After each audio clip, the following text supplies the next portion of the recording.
This topic is never going to go away, and that's okay. We'll have to wait till July 1st before this entire thing rides off into the sunset, but today we are talking about Detroit Red Wings forward Patrick Kane. Because a latest update here from Scott Powers on The Athletic goes out there and talks about how one team is indeed having those conversations to potentially think about bringing the former superstar back. Yeah, I said back. So, let's go out there and read this article, or not this article, we'll go over and look at a different article on a different website, but this is the article we're referring to, Scott Powers, May 23rd, 2024, Any Chance of a Patrick Kane Return to the Blackhawks? Here is your mailbag, part 2. This article is going to be linked in the description. If you have The Athletic, you can go ahead and read it, but I'll also leave a link in the description to this article by Marvin Azrak on HockeyLatest.com from the same date. The Chicago Blackhawks having internal discussions about Patrick Kane, because it goes out there and has the quote from The Athletic website, which is, of course, behind a paywall. HockeyLatest.com is not behind a paywall. So, according to The Athletic Scott Powers, the Chicago Blackhawks have indeed been having internal discussions about signing Patrick Kane. I've heard enough in the past few weeks to believe that the Blackhawks are going to at least internally discuss whether to re-sign Kane. The answer may not change, but I do think it's an agenda item as they lead up to free agency. And so with this in mind, I wanted to use this as an opportunity to dive into the Patrick Kane conversation as it stands right now. Right now, as I'm recording this audio, Patrick Kane has not signed a contract. If he had signed a contract and this audio is outdated, then hey, that's my bad. We'll have to make some sort of a remedy video after. But for right now, Patty Kane has not signed a contract, and it does not look like he'll sign a contract until free agency begins. The thing is, whether or not he comes back to the Wings or not is really only going to depend on how much Steve Yzerman gives him.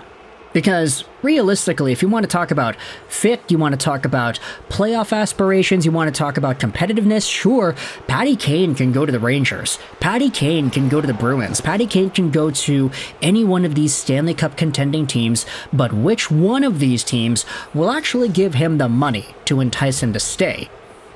If he decides, okay, screw it, I've won 3 Stanley Cups, I've got all this hardware, I'm great. I just want to chill out, have a good time, play some hockey, and make some extra dough, then all of a sudden the conversation changes. It's no longer, okay, where do you want to go to maximize your cup-winning potential?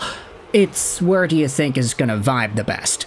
And for Chicago, you could say that for a team that could be trying a bit desperately to reach the cap floor next season, for a team that has all this cap room and all this space and all these young dudes and maybe the need for a mentor, Patty Kane playing with Connor Bedard sounds like a match made in heaven. They don't even need to play on the same line, just play them on the same power play and let Bedard feed off of what it is Patrick Kane is capable of bringing on the ice. But going back to Detroit for a second, they're in an interesting spot, because the Wings are kind of just on the cusp of being a playoff contending team, and they also do have Stevie Y, who is not just going to give however much money anybody wants to anybody at any given time. Because Stevie Y, as we've known, has been very, very adamant in making these negotiations work for him and his team, not necessarily for the player's best interests. They'll agree to it, but unless you're a two-way center who's a middle six guy in his 30s, you're not really going to get the bag from Steve Yzerman, quote-unquote. That is, of course, unless you are one of their main young superstars, like Raymond and Sider to be. For Patty Kane, you could understand why Steve Yzerman would not want to go on any significant crazy deal here, because Patrick Kane is just coming off a surgery, he's already in his mid-30s, it's not like this guy's going to play forever. We know he was fantastic with the Red Wings point production-wise, but other than that, does he bring enough value to justify getting whatever contract that is that he could get with some other weaker team? It would make the most sense for Patrick Kane to go all the way to free agency and just kind of see what offers are on the table, compare and contrast which ones he likes the most.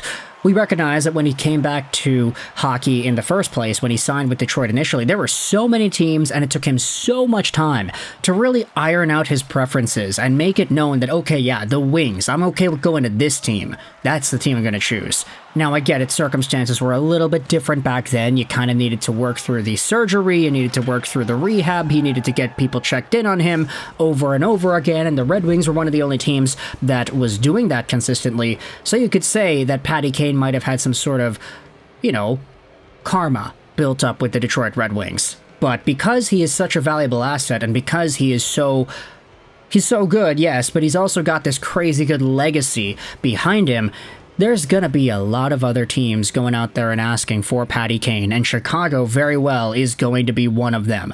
I mean, if they get themselves the 2nd overall pick, they draft Lev Shunov or something, Connor Bedard is going to be in year 2, you've got Kevin Korchinski, Vlasic, a whole bunch of other guys getting older, getting better, and then you bring Patty Kane. I don't want to say the Chicago Blackhawks are going to be winning the Stanley Cup again anytime soon, but I'm just saying, that formula feels kind of scary.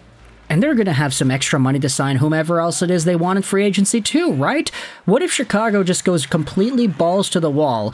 They say, okay, we'll get the big defenseman in Lev Shunov at the draft, we're going to sign Patrick Kane and bring him back home, and then we're going to sign Stamkos, or we're going to bring some other huge name to play with these guys and Connor Bedard. Like, bearing any Connor Bedard sophomore slump, the Chicago Blackhawks, if they play their cards right, could very well be looking at a much more competitive team than 2nd overall caliber bad in 2024-2025. Not to say they're making the playoffs or that they're guaranteed to winning anything, not saying that.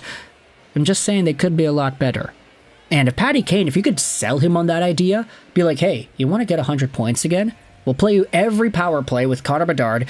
You're going to be the main dude. You're going to have all this attention on you. We're going to surround you with more talented young pieces. And then we're going to bring in like Stamkos or something. We're going to sign some other big name free agent to play with you. Does that not sound like an offer? The money doesn't even seem like all that big of a deal anymore. But the Blackhawks can give him that money.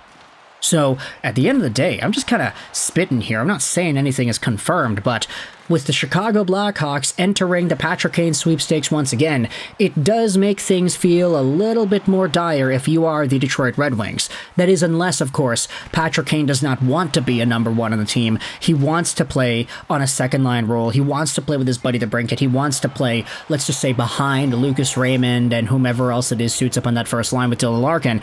It could be more so of that dynamic where he is more okay with taking a back seat, letting all the other guys around him build up the team rather than him being the main guy. But who really knows? Who's even to say that in Chicago he would be a number 1 guy? Maybe that would just be Connor Bedard. Maybe Bedard goes off. Maybe he doesn't have a sophomore slump. Maybe he has a sophomore rise.